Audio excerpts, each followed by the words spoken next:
Ayan! Happy Thursday, everyone! It's raining again here in our city.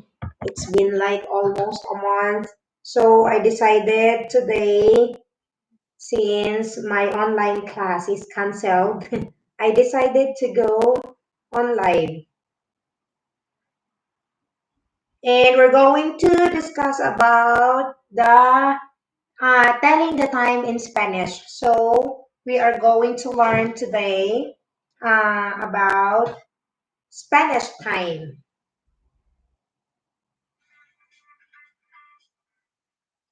One moment, please. I want to share it first to.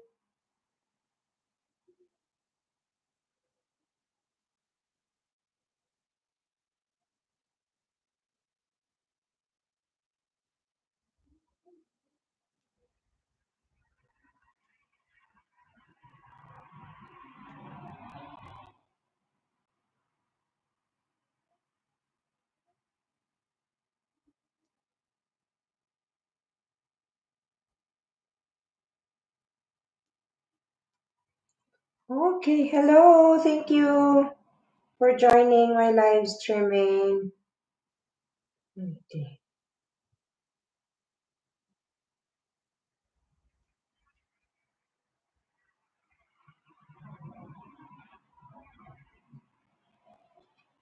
Okay, so today we are going to learn about telling the time in Spanish. So, if you're gonna ask the time in Spanish, you're going to, ¿Qué hora es? What time is it? Sa Tagalog, anong oras na? So, let's have first, Ruel Meramonte pa. Shout out po! Mega shout out, Ruel Meramonte. Thank you so much for joining my live streaming today. Thank you for supporting always my live streaming. So we are going to learn today about telling the time in Spanish. So let's have a quick live streaming. So preguntar y decir la hora. Okay, so our topic today is preguntar, is asking question, preguntar y decir la hora. So that is our topic for today. Okay, so let's have first the, one moment. Nahirapan ako sa aking posisyon. Ayan. Oops. Nahirapan ako sa posisyon ko. Wait. Alam niyo naman itong natin. Okay, ganyan na lang. Okay lang ba ganyan? Ma'am, ano pong book na gamit niyo po? Ang ginagamit kong book, ito, meron ako dito. This is my old book since 2018. This one. Nuevo Español in Marcha. Ito yung book ko nung nag-enroll ako sa college school last 2018 ng A2 level po. Tapos, yung ibang ginagamit ko, ano lang, kung ano-ano, like mga printouts lang, nagpiprint ako at papakita ko sa'yo. Tapos meron din akong binili na book. Nandun sa sa room. So ito, madalas mahilig kasi ako mag-print ng mga topics ng ng Espanyol. Tapos binabasa ko lang siya kapag may time. So wala talaga akong specific na kung ano lang yung kung ano lang yung meron. Yun po yung tawag yan. Ginagamit kong reference para meron lang akong matutunan ba. Okay. So, ayan. Ay, hirap na hirap si hirap na hirap ang inyong lingkod. Hirap na hirap ang inyong lingkod po kung saan ako lulugar, kung saan ako pupwesto. Okay. So, tayo? Mag-draw tayo ng So, this is 12. Wow, mag-draw talaga. Ano muna tayo? 12. And then 6, 3, 9. So 1, 2, 4, 5, 6, 7, 8, 9, 10, 11. Ang taray, diba? Okay na ba yung natin? Wala po masyadong nabibili na Spanish book sa National Bookstore. Ah, ganun po ba? Sa online po. Dito kasi normally ang mga tao bumibili lang po sa Amazon. Baka meron po kayong so ang 5 minutes, 'di ba? Ang 1 is 5. 'Di ba ang counting natin sa English is 5, 10, 15, 20, 25, 30, 35, 40, 45, 50, 55, and then 60. So in Spanish, that is en punto. Okay? So that is en punto. Basa niyo po ba? Thank you po for joining E5. Okay. E po, letter Y, they pronounce it E, and in English that is end. E10. And then quarter is E cuarto. Okay, in English, quarter, in Spanish, you're going to say that E cuarto. And then E20, E25,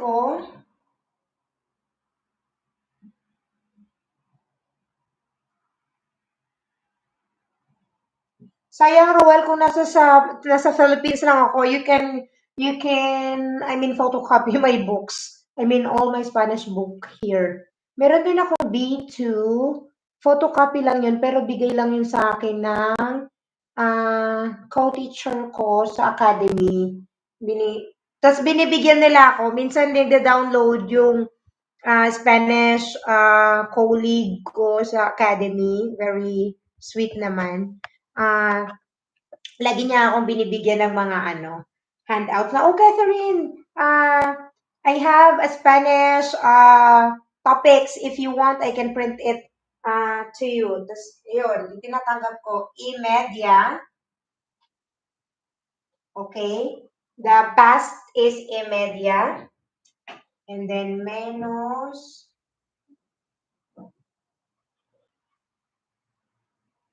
25. Menos 25, menos 20.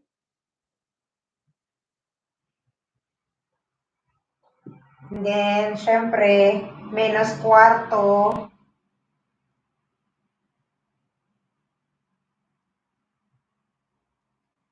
Menos 10.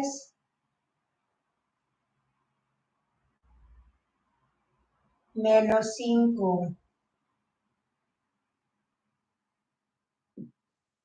Okay.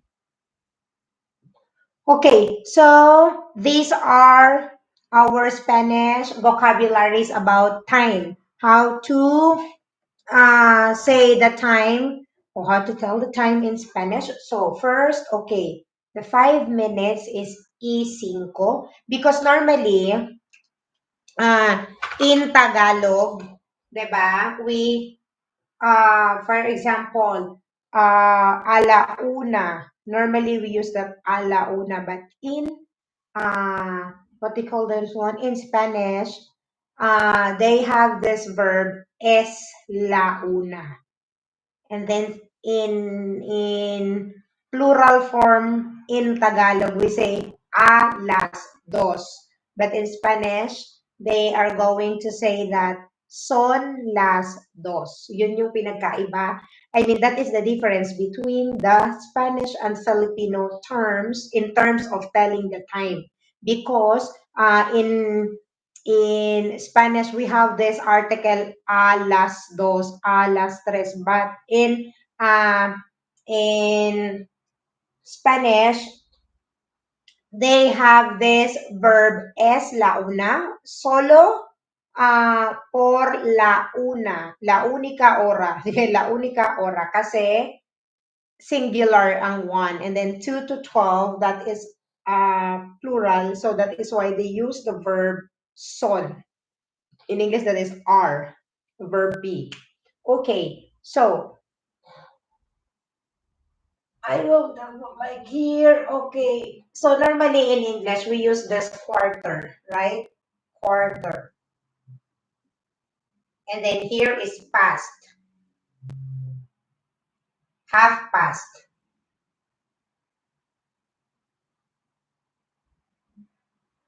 So, because in English, we're going to say, for example, 5 past 12, for example, no? And in Spanish, you're going to say cuarte, quarter.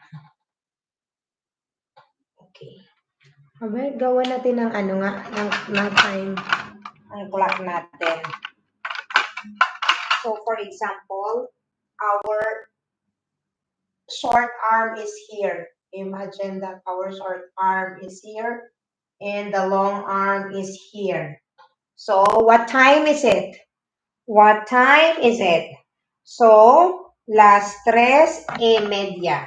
In this clock, that is las 3:30. I'm going to put it here down. Las 3:30. Las 3:30.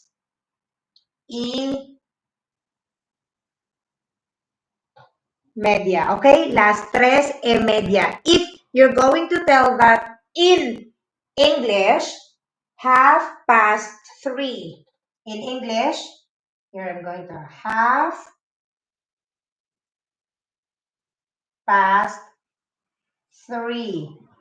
Okay, that is in English term, 3:30. But in Tagalog or in Filipino, we say that alas tres. Alas tres. So, we have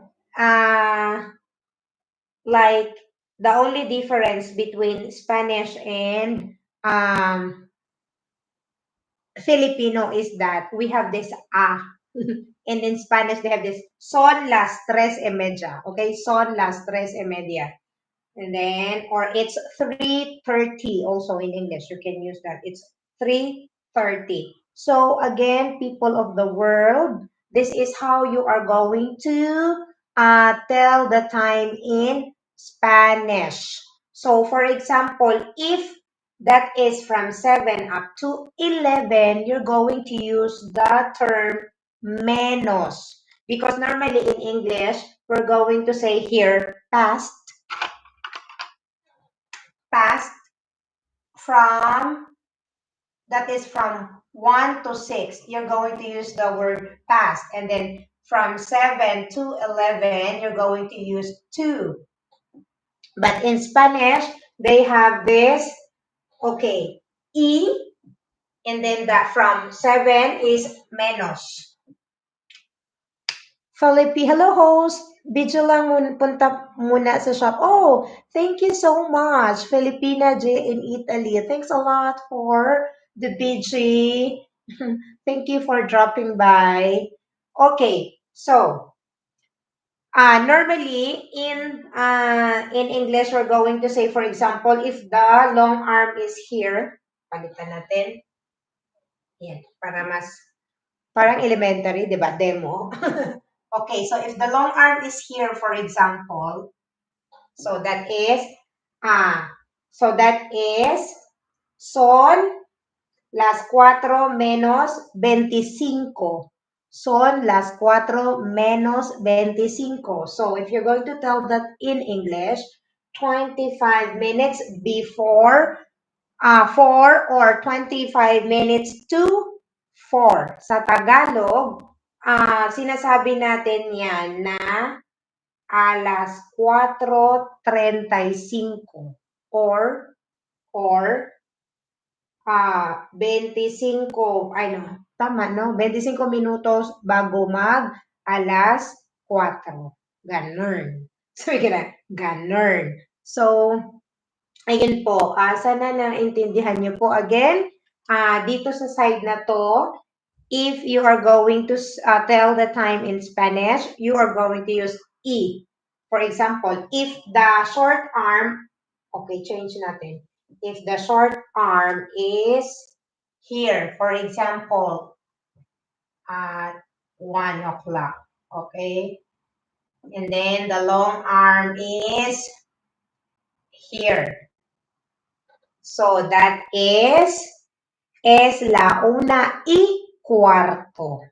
Okay? Y cuarto. In English, that is quarter past 1. Quarter past 1. In Tagalog, ala una I-15. I-15. Diba? Ganun tayo sa Tagalog, sa Filipino. So, pag dito naman, halimbawa, so lagay natin siya sa 5. So, that is la 1:25. Es la 1:25. So, kapag ka dito siya sa kabilang side, okay?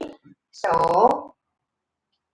son las 2:15. Son las 2:15. That means quarter to 2 or quarter to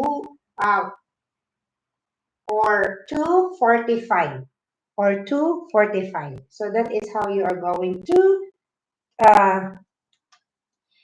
tell the time in Spanish. Okay, I'm going to erase this one and then I'm going to one moment. If you're asking the time, ¿qué hora es? That is, what time is it? But for example, if you are asking, you're going to have a dinner, for example. So you're going to ask in Spanish, ¿a qué hora quedamos? So like, what time are we going to meet? ¿A qué hora? So that is how you are going to add here. ¿A qué hora? For example, so like, what time are we going to meet for dinner, for example? So, a qué hora, for example. But if you are just asking the time, what time is it? Is solo qué hora es. ¿Qué hora es? For example, son las 4:10. In my time, it's 4:10. Son las 4:10. So that is 10 past 4 in English or 4:10. Okay? So, okay na po tayo. So, ayan, you can take down notes. Sabi ganun, yung I-5, I-10, I-4, I-20, I-25, I-media. And then, -25, -20, -4, -10, -5. Ayan po. Sa mga kababayan ko na nagtatanong po. So, ito po ang ano natin, kung paano mo sasabihin ang oras po sa Espanyol. How you are going to say the time in Spanish.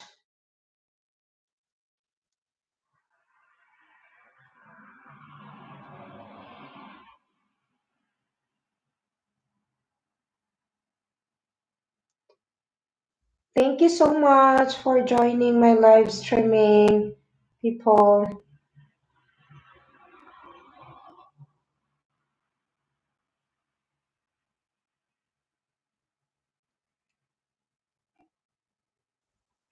Okay, so one moment. Let me share our live streaming. Share natin sa FB page natin. Oh, may FB page, di ba? Social. Un momento. Now, very quick lang tayo today mag-live streaming. Because I have my class at 5 o'clock. Actually, nag-cancel lang yung 4 to 5 na online class ko. So,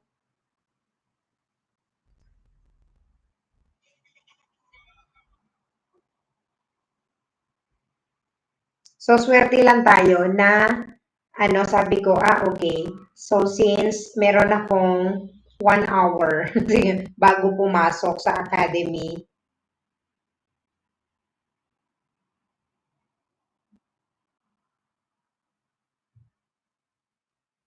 sabi ko, na lang, Mag-live streaming na lang tayo. At alam niyo po bang maulan pa din dito sa amin? Ayan.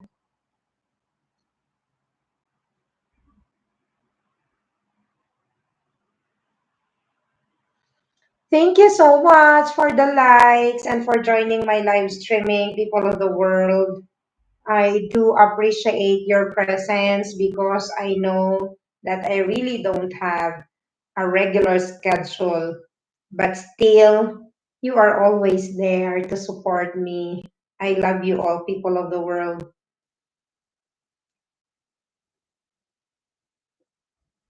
Okay, so now I'm going to discuss the two verbs in telling the time in Spanish. Preguntar y decir la hora. Sin preguntar y decir la hora en español. Sana kasi meron na akong ano, no? Fix na ano ba? Fix na room na I can have our live streaming class. Talagang may ganun, no? Ayun, ganun ba? Ano ba? Kita niyo ba ang aming ano, ang background? It's very dark kasi maulan po siya. Maulan.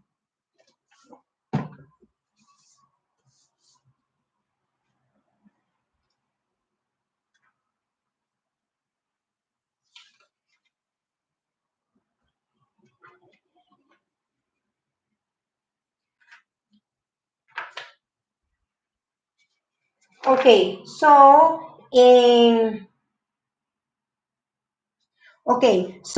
in Spanish, you are going to use two verbs when in regards with telling the time in Spanish because they have this singular and plural. Singular is es ser, el verbo ser, and son is plural. Baka kasi magtaka kayo, bakit ganun? Hi, kabayan! Thank you for joining me. Sumaglit ulit ako mag-live stream.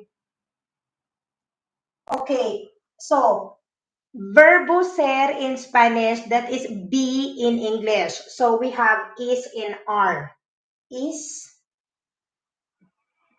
and R. Ayan. Sa Tagalog kasi wala naman tayong ano. Ang ginawa lang natin, ala una and then alas dos. So, in Spanish, you only the 1 o'clock that you're going to use the verb in singular form. That is es la una.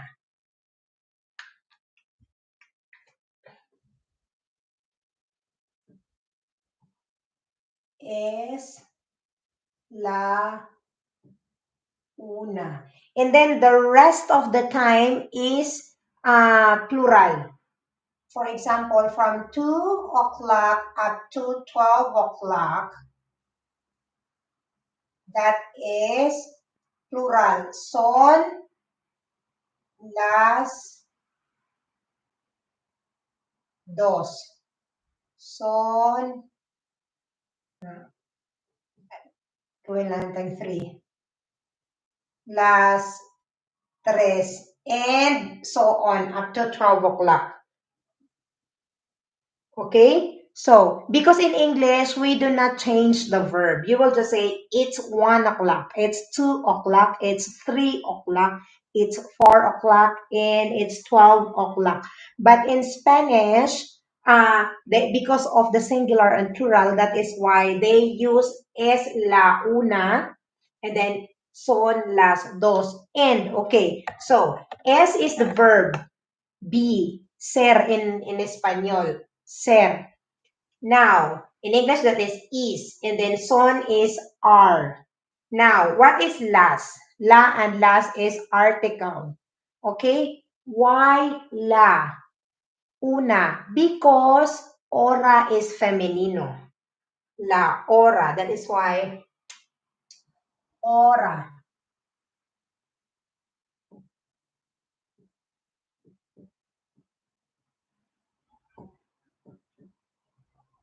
Okay, that is why we use the article la because hora is femenino. That is why is la una, and then the plural of article la is las. So son las dos, son las tres. Kaya po again, why we use la and las because time in Spanish is femenino word. La hora. So you are going to use because they have these rules like if it's singular, then you're going to use all singular form. And then if it's femenino, then femenino din lahat. Parang ganon. So, la hora. Article is la hora. And then, plural form, las dos, las tres, las cuatro, and so on and so forth. Ayun po. Do you have question po, people? So, I know naman, lahat naman ng viewers natin, mga kababayan natin na nanonood po sa aking online tutorial, please do comment if you have any suggestions or questions about our topic. Sa abot po ng aking makakaya, ay sasagutin ko po ang inyong mga katanungan. Ay, ganun eh. Sasagutin ko po ang inyong mga katanungan. And ano pa ba? So, ano po, wala lang. Inaano ko lang talaga ito.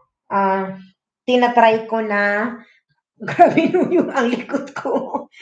Tinatry ko lang po talaga na kahit paano makakapag-share ako ng kaunting kaalaman ko po. Wow, parang Erne Baron lang. Kang Kuya Kim lang ang dating, 'di ba? Parang yung ko ba, my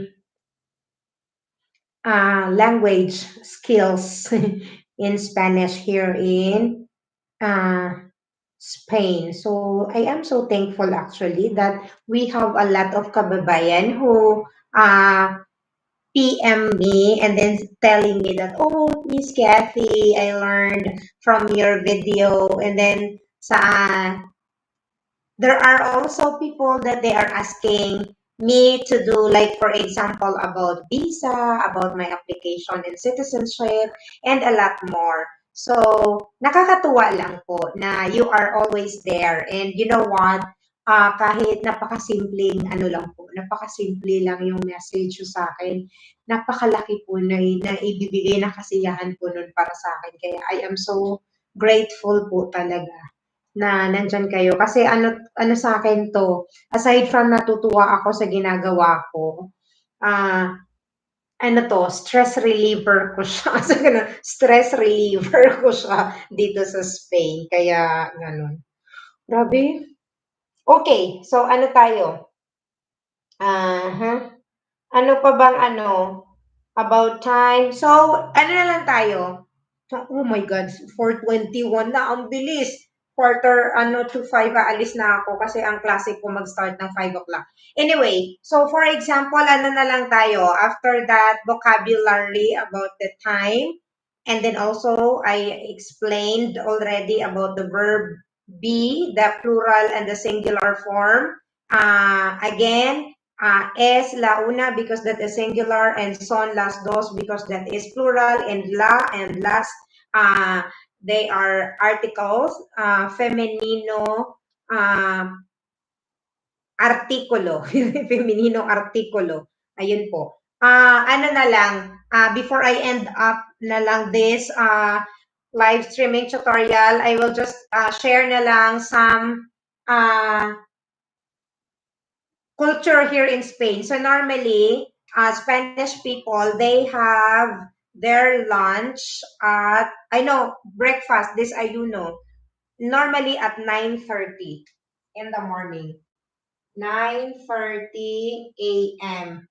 Half past 9, sulat natin sa English, half past 9, and Spanish, that is las 9:30. O son las 9:30. In Tagalog, a las 9. A las 9. Yan. The only difference in Spanish and Tagalog is the spelling, right? Because we have the nueve, the letter B, but in Spanish they have the V o la V. They tell that letter V as uve. Thank you, kabayan. And then, okay, so normally, ito yung breakfast time nila. Desayuno o almuerzo o almorzar. Las 9:30 hasta siguro the late breakfast is until maybe 12 or 11:30. And then, ang lunch time nila at 2 o'clock up to 4 o'clock. That is their lunch time. Tanghalian sa atin. La hora de comer sa kanila. La hora de comer. Yung lunch time.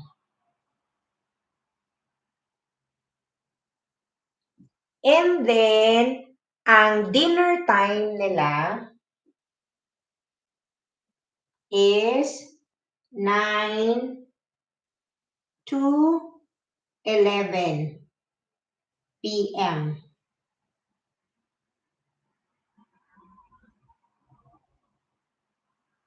La cena. Yan. Tawag nila dyan sa dinner is cena. La cena.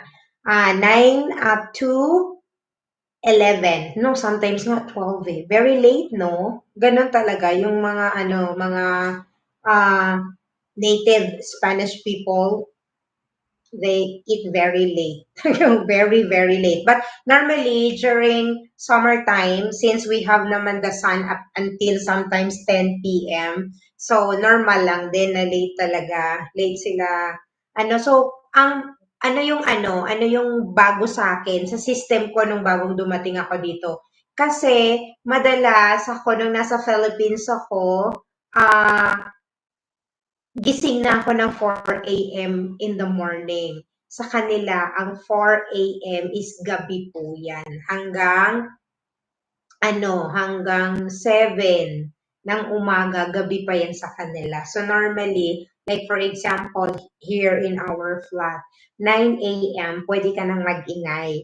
Pero before 9, hindi ka pwede mag-ingay kasi tulog pa yung mga tao. Kasi normally, natutulog sila ng 12 or 1 o'clock. 12 midnight or 1 o'clock. Yan yung oras ng pagtulog nila. Up to 7, up to 9 ng umaga. So, ganun naman yung time difference ng Philippines in Spain. Kasi diba normally, we started our day like 6 o'clock. Na tayo, gising na tayo niya. Tapos 7 o'clock, nasa school na tayo. Dito hindi. Late sila. Sige na, late sila. So, that is the time difference.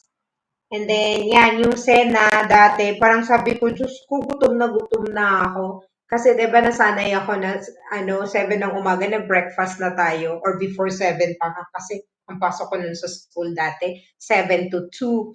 So, mga 5 o'clock pa lang, I had my coffee and pandesal in the Philippines. And then, at 12 o'clock, we have our lunch time. So, here, normally, we have 2, 3, or 4 o'clock. That is the lunch time here in Spain. And then dinner time, 9 o'clock, and then 11. Because if you are going to eat at 8 o'clock, to have dinner at 8 o'clock. So that is too early for them. So, yan yung normal na dinner time nila. 9, 10, 11. Sometimes up till 12 pa yan. Ganun po. Sabi ganun. Ganun. So again, thank you so much for coming to my live streaming today. And I hope that you learned something today. Actually, I had the video regarding with this, telling the time in Spanish. That was last year. Iaano ko po yung link sa ano natin, sa description para pwede nyo din panoorin yun kasi parang 14 minutes lang yun. And then I explained this already. May nagtanong lang kasi sa akin kaya inulit ko siya ulit sa live streaming natin. Ganun lang ako eh. Pag may mga nagtanong sa akin, Miss Cathy, paano po ba sinasabi sa Espanyol? Ayun, sabi ko, sige, gawan ko na lang siya ng ano, ng live streaming na lang natin. So, ganun, ila-live streaming na lang natin. Alam niyo, gustong-gusto ko nga sana mag-video everyday eh. I want to have, ah, gusto ko mag-upload ng video everyday, but it is very impossible to me. I don't know. Now, it's not maybe impossible, but I have a lot of things also to do since I am working every day and then every morning I am studying. So sometimes today actually I wasn't able to study because early morning I had some errands and then I finished at 1 o'clock and then after that I cook lunch and then after eating washing all the dishes and then taking a bath and now okay I will do a very quick live streaming for you guys. So, ayun po. Do you have any question, people? Thank you so much for joining me again today. If you have any question, please feel free to message in our live chat. And sa mga manonood po nito, nang hindi live po. I mean, if you have any concern or if you have any topic that you want me to discuss for our next live streaming, please comment down below sa abot po ng makakaya ng inyong lingkod. I cannot promise when, but every time that I have like 1 hour vacant, 1 hour vacant. Like for example now, since I don't have my online class at 4 to 5, so I decided, okay, I will just do a quick live streaming today so that at least meron tayong meron tayong topic today. So in 3 minutes, I'm going to end our live streaming. Again, people of the world, thank you so much. Uh, super appreciate ko po ang inyong presence. Thank you, Kabayan, Chief Yang, Ruel Miramonte, for always watching my live streaming, and Filipina J in Italy. Tama po ba ang aking bigkas? Thank you, people of the world. God bless us all. So, I will just make it 40 minutes. Okay po. Pabutin na lang po natin ng 40 minutes ang live streaming po ng inyong lingkod. Grabe ang ulan sa amin. Hindi na siya humihinto. Almost 1 month na umuulan. Diyos ko naman, Lord.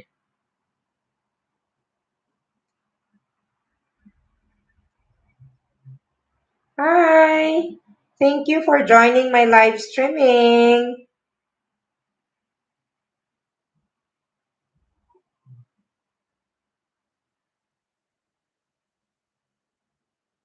Pasok na po ang inyong lingkod.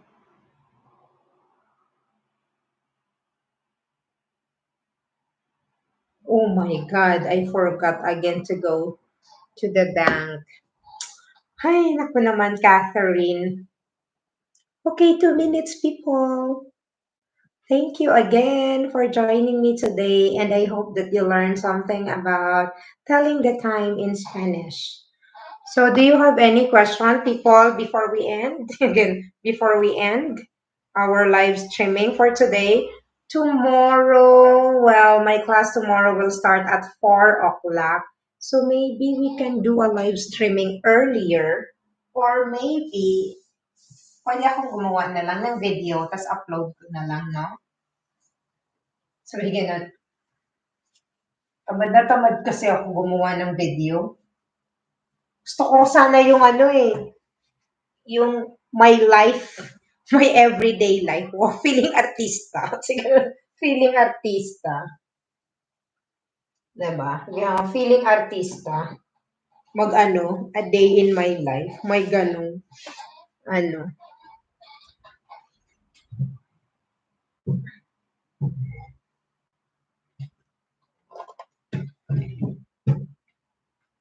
Ay, ano na po. Okay.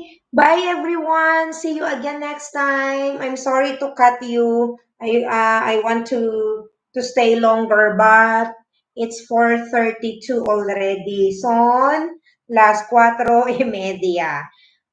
Ahora voy a la academia a trabajar. Okay, God bless everyone. Bye.